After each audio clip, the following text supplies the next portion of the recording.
അവിടെ നിൽക്ക്. ഇനി ഈ വീട്ടിൽ കാലു കുത്താൻ പോലും നിനക്ക് അവകാശമില്ല. ഇന്നലെ വരെ നീ ഒന്നിനും കൊള്ളാത്തവൻ മാത്രമായിരുന്നു. ഇന്ന് നീ നാണക്കേട് കൂടി ഉണ്ടാക്കി. നിനക്ക് ഇതിനൊക്കെ എങ്ങനെ ധൈര്യം വന്നു? എന്റെ മോളെ നീ ചതിക്കായിരുന്നില്ലേ? ഇത് നുണയാണ്.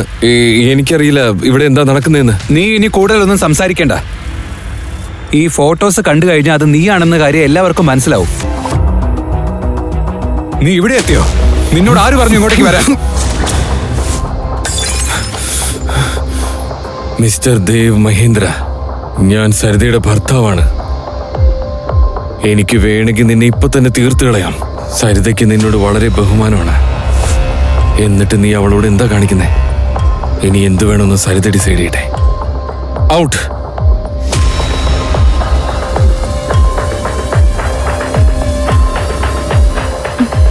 എന്നെ കൂടെ കിടത്താനുള്ള ധൈര്യം നിനക്ക് എങ്ങനെ വന്നു? ഞാൻ എങ്ങനെ ഇവിടെ എത്തിയ? ഞാൻ എങ്ങനെ വന്നേന്ന്? സരിത, ഞാൻ പറയുന്നൊന്ന് കേൾക്ക്.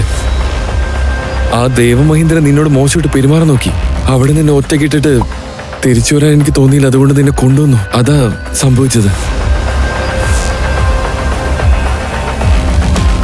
എനിക്കിപ്പോ ഓർമ്മ വന്നു ഇന്നലെ എന്താ സംഭവിച്ചെന്ന്. ഇതിന്റെ ഇടയിൽ ഞാൻ വിട്ടുപോയ കാര്യങ്ങളുണ്ട്. എത്ര ഇമ്പോർട്ടന്റ് വർക്ക് ഉണ്ടെന്നറിയോ? പക്ഷേ മഹേന്ദ്രയെ എന്തെങ്കിലും ചെയ്തേ പറ്റൂ. അയാൾ ഇത്ര വൃത്തികെട്ടവനാണെന്ന് എനിക്ക് അറിയില്ലായിരുന്നു. Let me just. അങ്ങനെ സരിത തന്റെ ലാപ്ടോപ്പ് തുറന്നു നോക്കി. ഇമെയിൽ ചെക്ക് ചെയ്ത് നോക്കിയപ്പോൾ അവൾ ഒരു മെയിൽ അതിൽ കണ്ടു. അത് കണ്ട് സരിത ഞെട്ടിപ്പോയി. ഇതെങ്ങനെ സംഭവിക്കാനാ?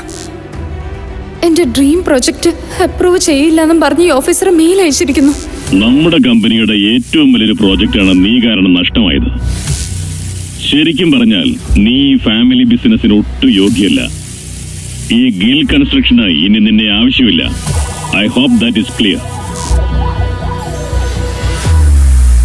ഈ ഒരൊറ്റ മെയില് കാരണം എന്റെ ഈ ഡ്രീം പ്രൊജക്ട് വേറെ ആളുടെ കയ്യിലായി. മുത്തശ്ശൻ പറഞ്ഞു ഈ പ്രൊജക്ട് എന്റെ ഇന്ന് തിരിച്ചു മേടിക്കാന്ന്. ഇത് മാത്രമല്ല, എന്നെ കമ്പനിന്ന് പിരിച്ചുവിട്ടു. ഒരു പ്രോജക്റ്റ് കിട്ടിയില്ലെന്നുള്ള പേരില് എന്തിനാ വെറുതെ കമ്പനിന്ന് പുറത്താക്കുന്നേ? ഒരു അപ്രൂവൽ കിട്ടിയില്ലെന്ന് പറഞ്ഞ് നീ എന്ത് ചെയ്യാനാ?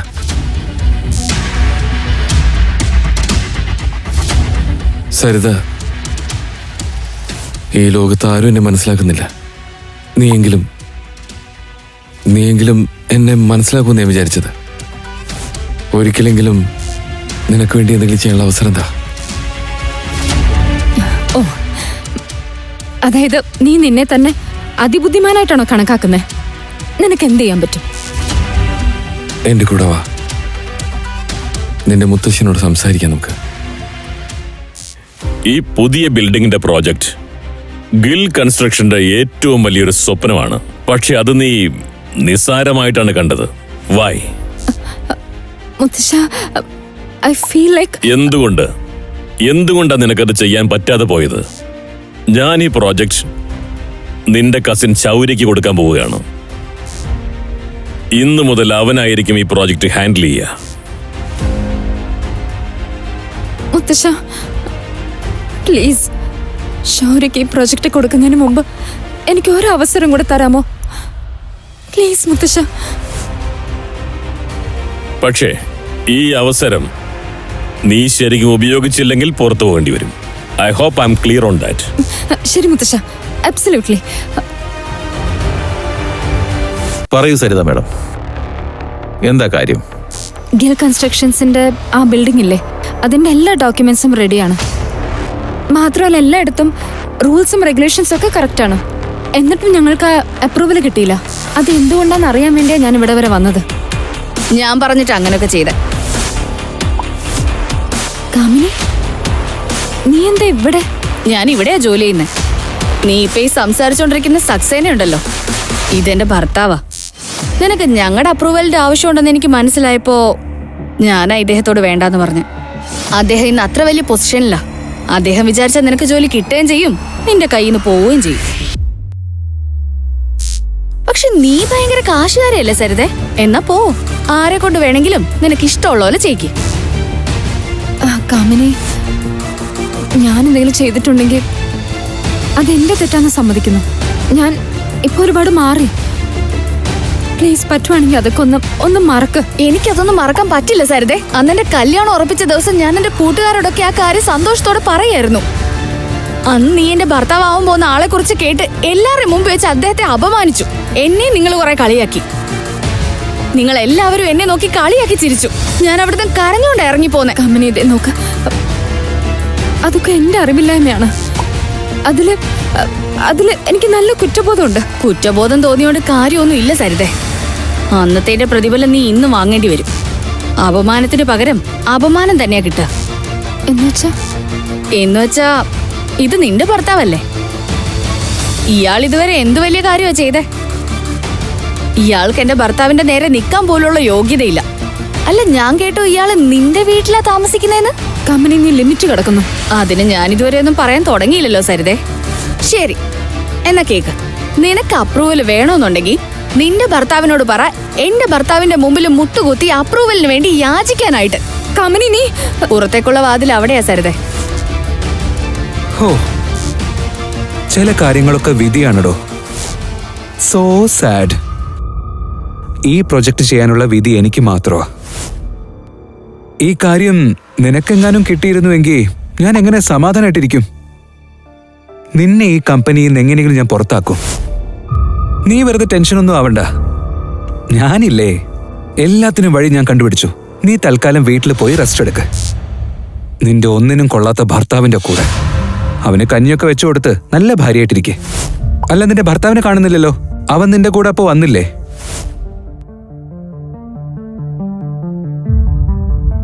ആ കണ്ണാടിക്കുള്ളിൽ എന്താണ് സംഭവിക്കുന്നതെന്ന് പുറത്തുനിന്ന് വ്യക്തമായി കാണാമായിരുന്നു. ആ നിമിഷം സരിത കണ്ടത് അവളെ ശരിക്കും ഞെട്ടിച്ചു കളഞ്ഞു. അകത്ത് ആകാശ് സ്റ്റാഫിന് മുന്നിൽ വെച്ച് കേണപേക്ഷിക്കുകയായിരുന്നു അപ്രൂവലിന് വേണ്ടി.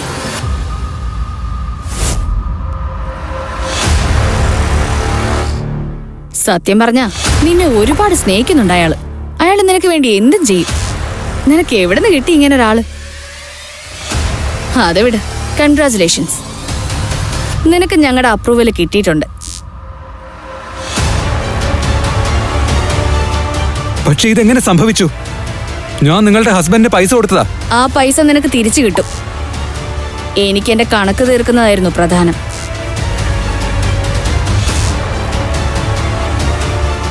നീ എന്താ നിന്നെ പറ്റി വിചാരിച്ച്? എന്തിനിങ്ങനെയൊക്കെ ചെയ്തേ? നീ എന്താ വിചാരിച്ചത്? നീ ഇങ്ങനെയൊക്കെ ചെയ്താൽ നഷ്ടപ്പെട്ടതൊക്കെ ഇവക്ക് തിരിച്ചു കിട്ടുമെന്നാ? ഞാനുള്ളപ്പോ അതൊരിക്കലും നടക്കാൻ പോകുന്നില്ല. നീ മാത്രമല്ല, ഈ ലോകത്ത് ആര് വിചാരിച്ചാലും സരിതയെ തടയാൻ ഞാൻ സമ്മതിക്കില്ല. ഓ, നീ ഇവളെ എത്ര കാലം പ്രൊട്ടക്ട് ചെയ്യുമെന്ന് എനിക്കൊന്ന് കാണണം. ഞാനുള്ളപ്പോ നീ എന്ത് ചെയ്യുമെന്ന്. നിങ്ങളുടെ ബന്ധം തന്നെ ഇല്ലാതാവും. ഓ, അങ്ങനെയാണോ? എന്നാ നമുക്ക് നോക്കാം. ഞാൻ ഈ ആകാശിനോട് ഒരു ജോലിയാ പറഞ്ഞത്. അതുപോലും അയാളെ കൊണ്ട് നടക്കില്ല. ഇപ്പൊ കുറച്ചധികം നെകളിക്കാൻ തുടങ്ങിയിട്ടുണ്ട്, കണ്ടില്ലേ? ആകാശിനെയും സരിതയെയും നമുക്ക് നാണം കെടുത്തി വിടണം. അതിന് ആകാശിനെ തന്നെ ആയുധമാക്കണം. ഈ 10 പൈസയ്ക്ക് വിലയില്ലാത്തവൻ ഇട്ടേക്കുന്നത് ഇത്രയും വിലയുള്ള സൂട്ട് അങ്ങോട്ട് ശരിയാവുന്നില്ലല്ലോ. സരിത, വെൽക്കം മോളെ. Akash, welcome to the party.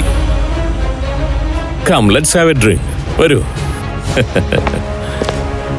എന്താന്നറിയില്ല, സരിതയ്ക്ക് ഈയിടെയായിട്ട് ഇവനെ ഭയങ്കര കാര്യമാണ്. എന്താ ഇവക്ക് പറ്റിയെന്നറിയില്ല. ശരിയാ, ഇന്ന് രണ്ടും കുറച്ച് ഓവറാണ്. ഞാൻ എന്താ ചെയ്യാൻ പോകുന്നെന്ന് നീ കണ്ടോ? അല്ല ആകാശ്, നിനക്ക് ഈ സ്യൂട്ട് എവിടെ നടാ കിട്ടിയേ? ഓ, ഭാര്യ വീട്ടിൽ നിൽക്കുന്ന ഒരു ഭർത്താവ് ഭാര്യയുടെ ചെലവിലായിരിക്കുമല്ലോ ഇതൊക്കെ വാങ്ങിക്കുക. എന്നാലും ഇത് വാങ്ങിച്ചിടുമ്പോ നിനക്കെങ്കിലും ലേശം നാണം തോന്നുന്നുണ്ടടാ. അതെ ചേട്ടാ, ഇവൻ പറഞ്ഞൊന്നും നിങ്ങൾ കാര്യമാക്കണ്ട. ഒന്നുമില്ലേലും ചേട്ടൻ നമ്മുടെ വീട്ടിലല്ലേ സ്ഥിരതാമസം. അല്ലെങ്കിലും വലിഞ്ഞു കയറി നിൽക്കുന്നവർക്ക് നമ്മൾ വേണ്ടേ ചെലവിന് കൊടുക്കാൻ? അല്ലേ? പിന്നെ നിങ്ങൾ നിങ്ങളുടെ ഭാര്യയുടെ ചെലവിൽ അടിച്ചു പൊളിച്ച് കഴിയുന്നതിൽ ഇത്ര തെറ്റെന്താ? അയ്യോ സോറി. ഇതാ നോക്ക് സന്ധ്യ, നിനക്ക് തോന്നുന്നുണ്ടോ സരിതയ്ക്ക് ഇവനെ ശരിക്കും ഇഷ്ടമാണെന്ന്? നിനക്ക് അങ്ങനെ എന്താ തോന്നുന്നില്ലേ? നീ അങ്ങോട്ട് നോക്കിയേ, ഭർത്താവിനെ വിട്ടിട്ട് അവൾ എന്താ ചെയ്യുന്നെന്ന്. ആ, അത് ശരിയാ.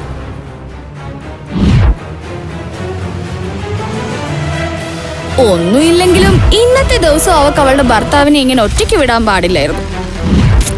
ചേട്ടാ, പിന്നെ വിട്ടുകളാ, വാ നമുക്ക് എൻജോയ് ചെയ്യാം. വേണ്ട, ഞാൻ കുടിക്കില്ല. അയ്യോ കമോൺ ആകാശ്, പാർട്ടിക്ക് വന്നാ ഇങ്ങനെയൊക്കെ ചെയ്തല്ലേ പറ്റൂ. നീ ഇത് കുടിക്കില്ല. കുടിക്കടോ, കുടിക്ക്. Yes, that's like A good boy. ഏയ് ചേട്ടാ, ഞാൻ തന്നാ കുടിക്കില്ലേ?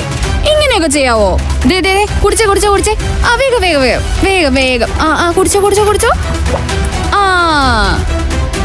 ആ അങ്ങനെ തന്നെ ചേട്ടാ.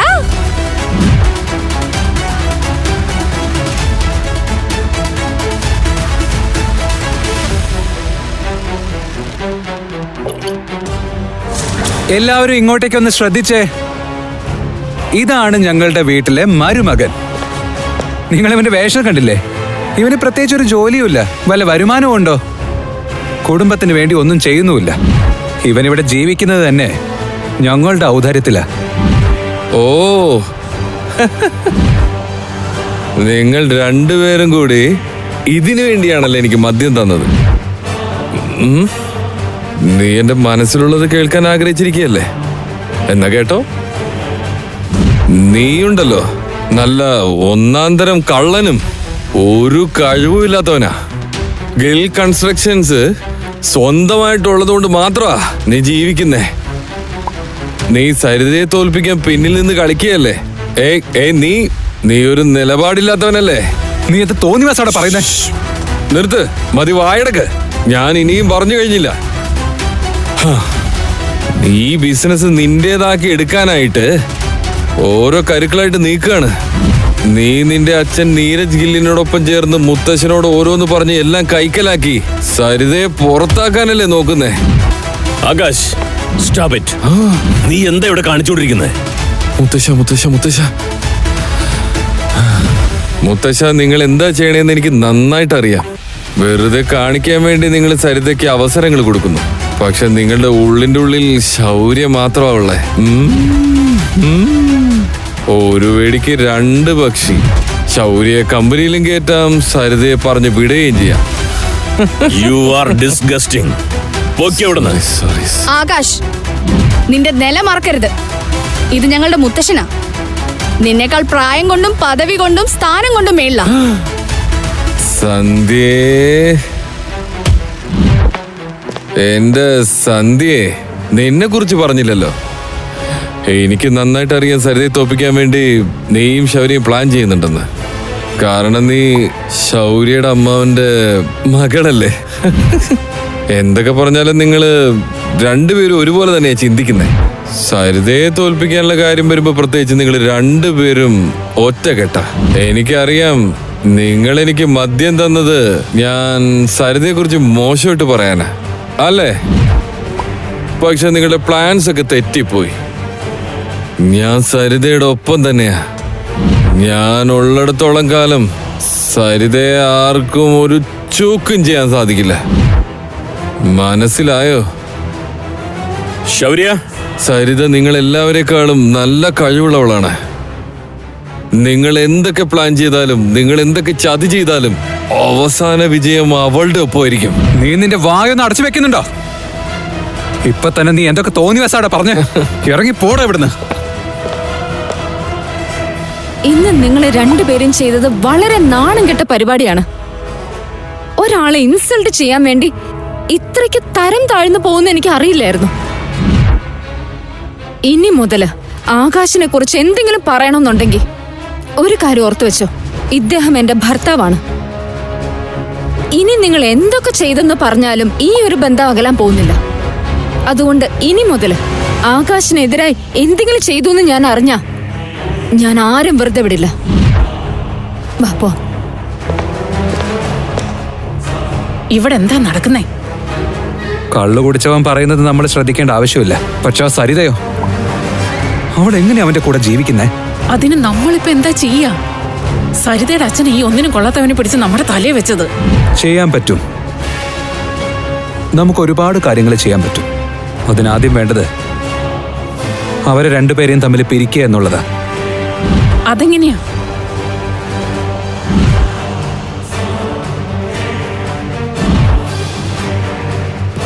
ശരി, നിനക്ക് ചെയ്യാൻ പറ്റുന്ന ഒക്കെ നീ ചെയ്തോ. പക്ഷെ ഒരു കാര്യം ഓർമ്മ വെക്കണം, സരിതയ്ക്ക് ഒന്നും സംഭവിക്കാൻ പാടില്ല. അതാലോചിച്ച് പേടിക്കണ്ട, സരിതയ്ക്ക് ഒന്നും സംഭവിക്കില്ല. ഇന്നിവിടെ സംഭവിച്ചതിന് പിന്നില് സന്ധ്യയും ശൗര്യം തന്നെയാണ്. എന്നാലും എനിക്ക് അവരോട് നന്ദിയുണ്ട്. അതുകൊണ്ടല്ലേ ആകാശിന്റെ മനസ്സിലെ ഫീലിങ്സ് ഒക്കെ പുറത്തു വന്നത്. ഇനി എനിക്ക് ധൈര്യമുണ്ട്. എന്തൊക്കെ സംഭവിച്ചാലും ആകാശ് എന്റെ കൂടെ തന്നെ ഉണ്ടാവുന്നു.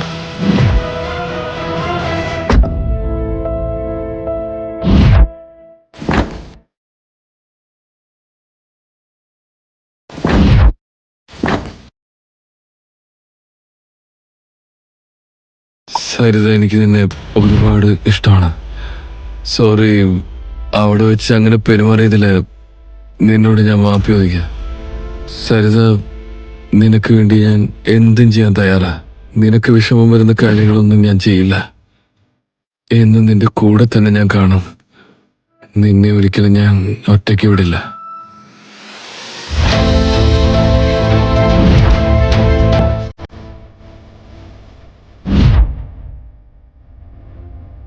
എന്തുപറ്റി? ഇല്ല, ഒന്നുമില്ല. നിങ്ങൾക്ക് എന്തെങ്കിലും പ്രശ്നമുണ്ടെങ്കിൽ എന്നോട് തുറന്നു പറയാട്ടോ. ശൗര്യ അയച്ച ആ മെസ്സേജിൽ അഹാന്റെ ഒരുപാട് ഫോട്ടോസ് ഉണ്ടായിരുന്നു. അതിലവൻ മറ്റൊരു പെണ്ണിനൊപ്പമായിരുന്നു, അതും വിവസ്ത്രനായി. രണ്ടുപേരും ഒരു കിടക്കയിലായിരുന്നു. അപ്പോൾ ആകാശിന് മറ്റൊരു മെസ്സേജ് കൂടി വന്നു. നിന്റെ ഈ ഫോട്ടോസ് എല്ലാം സരിതയെന്ന് കാണും. പെട്ടെന്ന് വീട്ടിലേക്ക് ചെല്ലാൻ നോക്കാം. ഈ മെസ്സേജ് കണ്ടപ്പോൾ ആകാശിന് വല്ലാത്ത പരിഭ്രമമായി. അവിടെ നിൽക്ക്. ഇനി ഈ വീട്ടിൽ കാലു കുത്താൻ പോലും നിനക്ക് അവകാശമില്ല. ഇന്നലെ വരെ നീ ഒന്നിനും കൊള്ളാത്തവൻ മാത്രമായിരുന്നു. ഇന്ന് നീ നാണക്കേട് കൂടി ഉണ്ടാക്കി. നിനക്ക് ഇതിനൊക്കെ എങ്ങനെ ധൈര്യം വന്നു? എന്റെ മോളെ നീ ചതിക്കായിരുന്നില്ലേ? ഇത് നുണയാണ്. എനിക്കറിയില്ല ഇവിടെ എന്താ നടക്കുന്നതെന്ന്. നീ ഇനി കൂടുതലൊന്നും സംസാരിക്കണ്ട. ഈ ഫോട്ടോസ് കണ്ടു കഴിഞ്ഞാൽ അത് നീയാണെന്ന കാര്യം എല്ലാവർക്കും മനസ്സിലാവും. ഇത് പറഞ്ഞുകൊണ്ട് ശൗര്യ സരിതയുടെ കയ്യിലേക്ക് ഫോൺ കൈമാറി. സരിത ഞെട്ടലോടെ എല്ലാ ഫോട്ടോയും കണ്ടു. അവളുടെ കണ്ണുകൾ നിറയാൻ തുടങ്ങി. വിശ്വസിക്കാനാവാതെ അവൾ ആകാശിന്റെ മുഖത്തേക്ക് നോക്കി. ഇത് വിശ്വസിക്കരുത്. ഇവരെല്ലാവരും കൂടി നമ്മുടെ ജീവിതം നശിപ്പിക്കാൻ നോക്കുക. എനിക്കറിയില്ല ഈ ഫോട്ടോസ് എവിടെന്നാ വന്നതെന്ന്, എങ്ങനെയാ വന്നതെന്ന്. ഇവരെല്ലാവരും കള്ളം പറഞ്ഞുകൊണ്ടിരിക്കുക. ആണോ? എങ്കിൽ സത്യം എന്താന്ന് നിങ്ങൾ തന്നെ പറ. പൈസക്കുള്ള ആർത്തി കൊണ്ടല്ലേ നിങ്ങൾ കല്യാണം കഴിച്ചത്. പക്ഷെ പണത്തോടുള്ള നിങ്ങളുടെ ആർത്തി ഇതുവരെ തീർന്നിട്ടില്ല. നിങ്ങള് എന്ത് ബന്ധത്തിന്റെ കാര്യമാ പറഞ്ഞേ? അതിന് അങ്ങനെ ഒരു ബന്ധം ഇതുവരെ ഇല്ലല്ലോ. സരിത നിറകണ്ണുകളോടെ എല്ലാവരുടെയും മുഖത്തേക്ക് നോക്കി. സരിത, നിന്റെ മുമ്പിലുള്ളത് ഡിവോഴ്സ് പേപ്പറാണ്. മിണ്ടാതെ സൈൻ ചെയ്തോ. ഈ മനുഷ്യന്റെ കൂടെ ഇനി ഒരു മിനിറ്റ് കൂടി നീ ജീവിക്കരുത്. ഒരിക്കൽ കൂടി സരിത ആകാശിന്റെ മുഖത്തേക്ക് നോക്കി. അവളുടെ കണ്ണുകളിൽ കണ്ണുനീർ കണ്ട് ആകാശിന്റെ ഹൃദയം തകർന്നു. സരിത ഉറച്ച കാൽവയ്പുകളോടെ ആ ടേബിളിനടുത്തേക്ക് നടന്നു. അവിടെ ഡിവോഴ്സ് പേപ്പറുകൾ ഉണ്ടായിരുന്നു. ഇത് കണ്ട് ആകാശിന്റെ നെഞ്ചിടിപ്പ് കൂടി.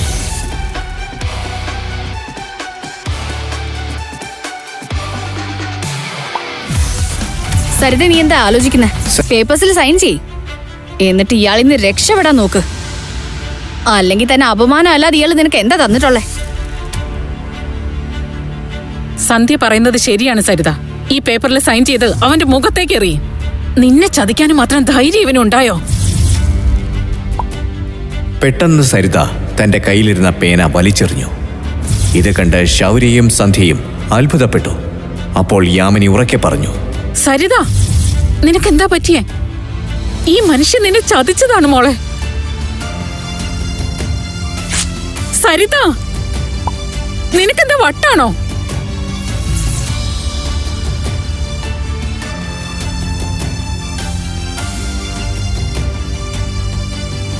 ആദ്യം അമ്മ എനിക്ക് വട്ടാണ്. ഞാനും ആകാശം തമ്മിലുള്ള ബന്ധം അകറ്റാൻ വേണ്ടി നിങ്ങളൊക്കെ ഇത്രയ്ക്കും ചെയ്യുന്ന എനിക്ക് വിശ്വസിക്കാൻ പറ്റുന്നില്ല. മാത്രമല്ല അമ്മ ഇവര് പറയുന്നത് കണ്ണടച്ച് വിശ്വസിക്കുവാണോ?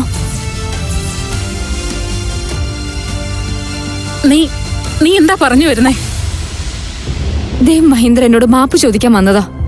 അയാൾ എന്നോട് പറഞ്ഞു ശൗര്യയും സന്ധ്യയും കൂടി ആകാശിനെ അന്നൊരു ദിവസം ക്ലബിൽ വിളിച്ചിരുന്നു. അതേസമയം മഹേന്ദ്രയും അവിടെ ഉണ്ടായിരുന്നു എന്നാ പറഞ്ഞേ. ആകാശിനെ ബോധം കെടുത്തി ഏതോ ഒരു പെണ്ണിനെ കൂട്ടിച്ചേർത്ത് കുറെ വൃത്തികെട്ട ഫോട്ടോസ് എടുത്തു. എന്നിട്ട് അതും കാണിച്ച് ഞങ്ങൾ തമ്മിലുള്ള ബന്ധം അകറ്റണം. ഏത് മഹേന്ദ്രൻ? എനിക്കറിയില്ല. നിന്നെ ആരെങ്കിലും വല്ല കള്ളം പറഞ്ഞ് പറ്റിച്ചതാവും.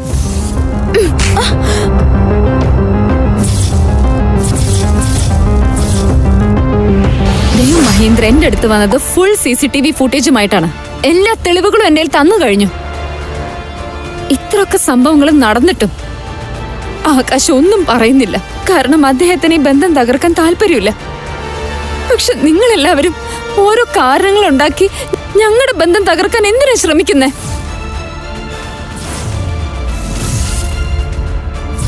ഈ ഒരൊറ്റ കാരണം കൊണ്ട് ഞാൻ നിങ്ങളെ രണ്ടുപേരെ ഇവിടുന്ന് അടിച്ചിറക്കാൻ പോവാ. അത് വേണ്ടെന്നുണ്ടെങ്കിൽ നിങ്ങൾക്ക് സ്വയം ഇവിടുന്ന് ഇറങ്ങിപ്പോവാം.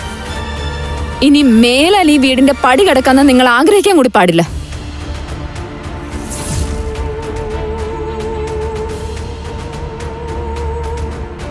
നോക്കു സരിത, ശൗര്യയും സന്ധ്യയും ഇത് ചെയ്തതാണോന്ന് എനിക്കറിയില്ല. ഞാൻ പോവാണ്. നിങ്ങൾ സന്തോഷമായിട്ടിരിക്കും. ഇങ്ങനെയൊക്കെ സംഭവിച്ചു എന്ന് എന്നോട് നേരത്തെ ഒന്ന് പറയാറുന്നില്ലേ? കുറച്ചെങ്കിലും എന്നെ ഒന്ന് വിശ്വസിച്ചുവിടായിരുന്നോ?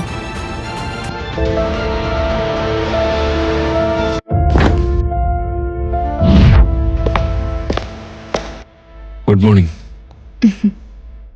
ഇന്നലെ എന്താ സംഭവിച്ചതെന്ന് എനിക്ക് ഓർമ്മയില്ല.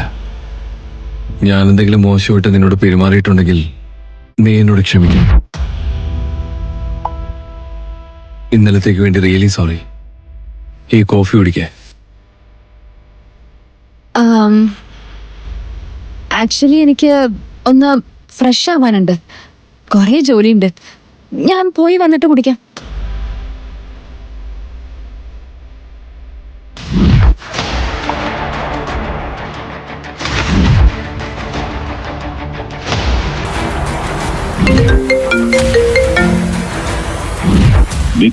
വിക്രം സംസാരിക്കുന്നത്. ഇപ്പൊ എന്തിനാ വിളിച്ചേ? നിങ്ങളുടെ ലൈഫിനെ കുറിച്ച് നിങ്ങൾ എന്താണ് തീരുമാനിച്ചിരിക്കുന്നത്? ഞാൻ എത്ര പ്രാവശ്യം പറയണോ എന്റെ പുറകെ വരരുതെന്ന്? എന്നെ ഇടയ്ക്കിടയ്ക്ക് ഇങ്ങനെ വിളിക്കല്ലേ. ഞാൻ യഥാർത്ഥത്തിൽ ആരാണെന്ന് മറ്റാരും അറിയാൻ ഞാൻ ആഗ്രഹിക്കുന്നില്ല. അതെന്നും രഹസ്യമായി തന്നെ ഇരിക്കണം.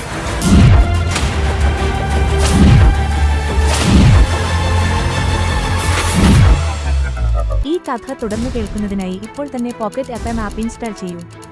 Link in description.